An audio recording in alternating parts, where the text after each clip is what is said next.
Bonjour à tous et bienvenue pour un nouveau tuto où nous allons réaliser de l'impression. Alors, nous allons pour cela utiliser deux techniques, enfin deux supports différents. Soit sur de la mousse de récup type emballage, ou sinon on va aussi travailler, voir avec l'autre solution, de la mousse à découper pour les arts créatifs, de la mousse souple. Il nous faudra également un marqueur, des petits outils pour graver et inscrire le dessin sur la surface. À défaut, on essaiera avec un trombone, voir ce que ça donne. Et moi, je vais utiliser de la peinture spéciale linogravure. C'est une espèce de pâte qui sert pour imprimer. Mais ça peut marcher également avec de l'acrylique. Donc pour commencer, nous allons tracer nos motifs. Et pour l'occasion, je vais tracer les motifs de roi et de reine. Donc pour le roi, avec un marqueur, nous allons dessiner un profil d'un roi qui sera sur une petite plaque de mousse. Donc on va faire le profil tourné vers la droite. Donc on va faire quelque chose de très stylisé. Donc un nez en forme de triangle, une moustache, un nez en forme de triangle, une moustache arrondie, le début de la lèvre,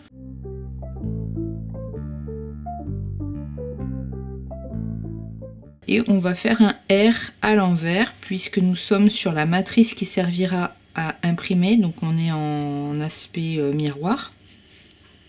Donc pour le R, on fait la barre verticale, la demi-boucle et la jambe comme ceci. Donc là, on a tracé notre matrice. Avec les petits outils, on va évider tout ce qui est noir de manière à avoir le tracé en creux sur la matrice. Et l'idée, c'est vraiment de sortir la mousse pour avoir le tracé en creux.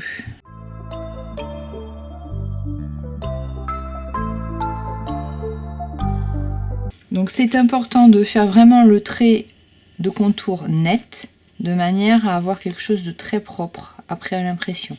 Et c'est aussi important de prendre une mousse relativement épaisse, parce que là j'ai attaqué fort et donc du coup il me reste, je sais pas si vous voyez à l'image, c'est une double mousse. En fait j'ai ôté l'épaisseur de la première mousse pour le tracer en creux.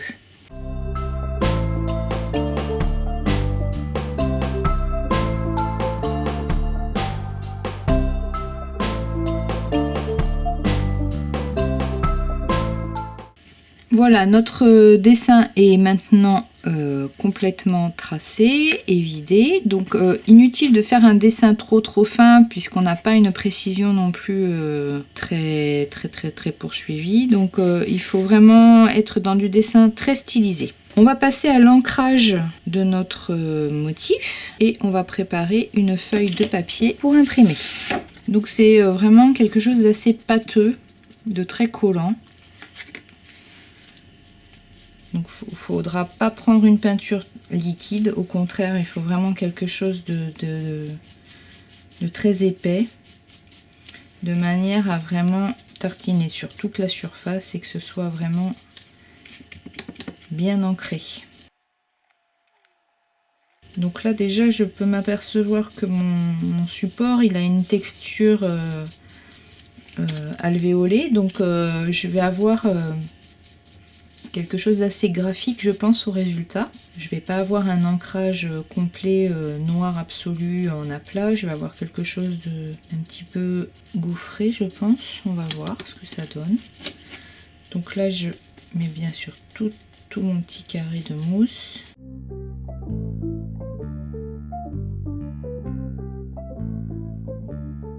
Si je constate qu'il y a des morceaux qui sont pas bien partis, c'est encore le moment de pouvoir rectifier avant d'imprimer. Là je vois que ma couronne n'est pas bien marquée. Donc c'est assez long à sécher, donc prenez votre temps, il n'y a pas de péril en la demeure. Donc quand ça c'est fait, je vérifie que mes mains sont à peu près propres. Je vais tourner le bloc sur ma feuille et une fois posée, je ne bouge plus et je vais exercer une pression. Voilà, donc c'est ce que je disais, on a une texture très mousseuse et on a quelque chose d'assez vibrant, peut être intéressant. Donc vous voyez, inutile de faire vraiment des tracés ultra précis, enfin très complexes plutôt. Il faut vraiment avoir un dessin très stylisé, très géométrique. Alors, on fait une deuxième impression en suivant. C'est ce qu'on appelle, je crois, une impression fantôme. C'est-à-dire qu'on n'a pas réancré. Et on a quelque chose peut-être d'un petit peu plus léger, mais aussi très fin. Voilà pour cette première technique en creux sur une mousse épaisse. Nous allons maintenant travailler avec la mousse créative. Et on va peut-être pouvoir former un dessin plus fin, plus fourni. Donc toujours même procédé, on va tracer avec le marqueur noir un motif. Donc là on va peut-être travailler de quelque chose de beaucoup plus détaillé. Donc on a dit c'est une dame de cœur, donc on va lui faire un cœur par ici. Et puis peut-être qu'on va pouvoir ajouter des petites hachures. On va tracer l'ovale du visage, ses cheveux.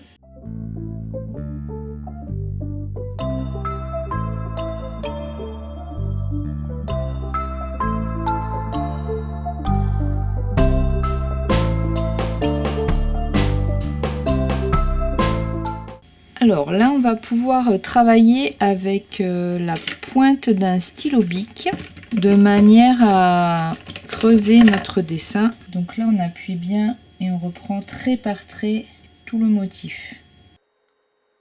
Si on n'a pas ça, on peut essayer avec le trombone, voir ce que ça fait. Ou un cure-dent, ça marche aussi. Bon, après, moi, je trouve que le stylo bic est quand même plus facile à utiliser.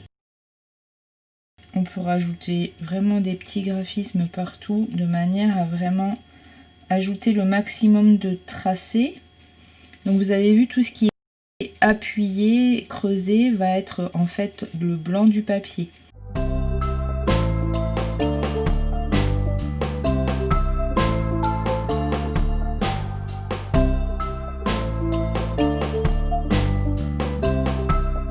Voilà, il me reste à ancrer mon dessin et préparer une feuille pour imprimer.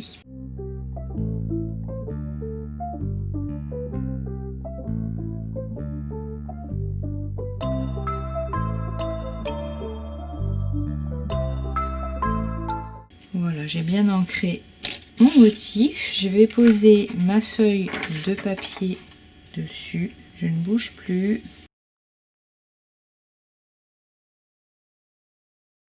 Alors j'ai le dé de ma dame de cœur qui est un peu excentrée. Mais vous voyez bien que mon motif réapparaît et la trame du papier craft est intéressante également pour ajouter un petit côté vraiment graphique. Donc on va refaire un deuxième ancrage, voir ce que ça donne.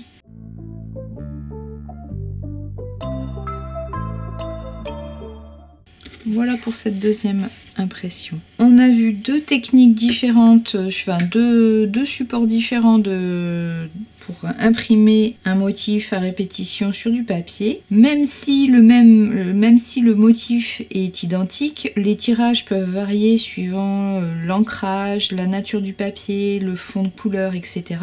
Et on peut faire des variations sur un même motif et reproduire avec d'autres couleurs et créer vraiment des choses très sympas. J'espère que ce tuto vous aura plu. Il vous a été présenté par l'Office culturel du pays de Duras. N'hésitez pas à partager tous les tutos que vous pourrez voir sur ma chaîne YouTube et je vous invite à visiter l'Instagram également, Michael Delamé. À très bientôt les artistes pour de nouvelles créations.